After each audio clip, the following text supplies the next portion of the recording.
Kuya Jared, kamusta po sa Ate Gigi? Gumising na po ba siya? Not yet. But don't worry. At least now she's out of danger. Thank God, safe na siya. This is so unfair. Tumutulong lang naman si Gigi tapos siya pa yung nasaktan. Lalo lang akong kinakain ng guilt ko. Kung pwede lang, ibalik ko sana ang lahat.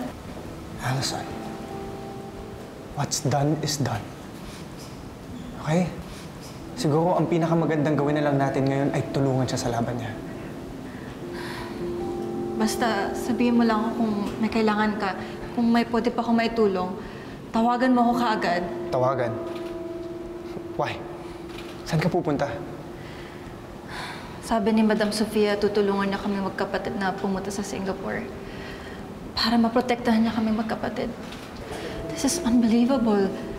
Sa lahat ng tao na hindi ko in-expect na tutulong sa akin, si Gigi pa talaga. Now I understand kung bakit mo minahal si Gigi. She really is one of a kind. Kaya huwag mo siyang papabayaan, okay? Hindi ko siya iiwan. I will protect her. You have to go, Jared. Mag-iingat ka dito, okay? Mami, kailangan na po natin umalis.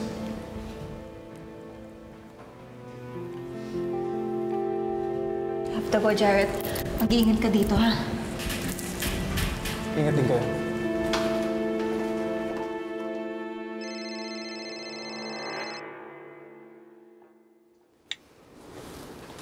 Hello? Sige.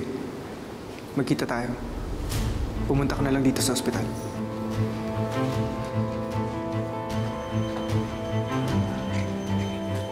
Ay, naku, pasensya na hindi ko... Kilala kita. Kasama ka dun sa gubat, di ba? Teka muna, anong ginagawa mo dito, ha? Inutusan ka ni Magnus, no, para tapusin yung anak ko? Ma'am, sandali lang po, ma'am. May sasabihin po ko, huwag po kayo matakot sa akin, ma'am. Hindi ko po kayo sasaktan. Naparito po ako, ma'am, para makausap si Sir Jared. Si Jared? Dito niya po ako pinapunta kasi gusto ko lang naman po makatulong. Kaya ako po tinanggap ang pagiging bodyguard ni Mayor kasi yun lang talaga ang alam ko na trabaho na gagawin ko. Wala sa usapan namin na may papagawa siya sa amin na masama. Napilitan akong gawin ang lahat ng inuutos siya sa amin. Kahit labag sa kalooban ko kasi kailangan ng pamilya ko ng pera. Papatay ka ng tao para lang may mabigay ka sa pamilya mo? Alam ba nila na yung binibili mong pagkain para sa kanila ay galing sa masamang gawa? Sana po mapatawad niyo ako. Alam niyo naman po siguro kung anong kayang gawin ni Mayor kung hindi ko susundin ang lahat ng inuutos siya sa amin. Pero nung narinig ko na at sinabi na ipapapatay niya sina Gigi dun sa rest house, ang sabi ko sa sarili ko, ma'am, hindi na ako muling magiging parte pa ng kasama ni Mayor.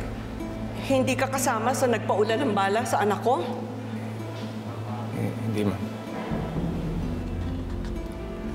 Ba't mo hinahanap si Jared? Ano naman maitutulong mo sa amin?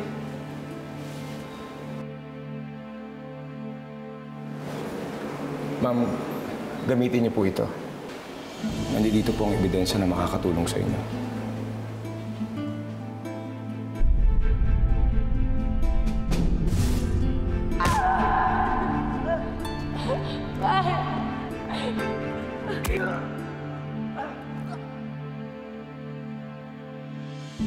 Una ka. At sisiguraduhin ko, you will stay there.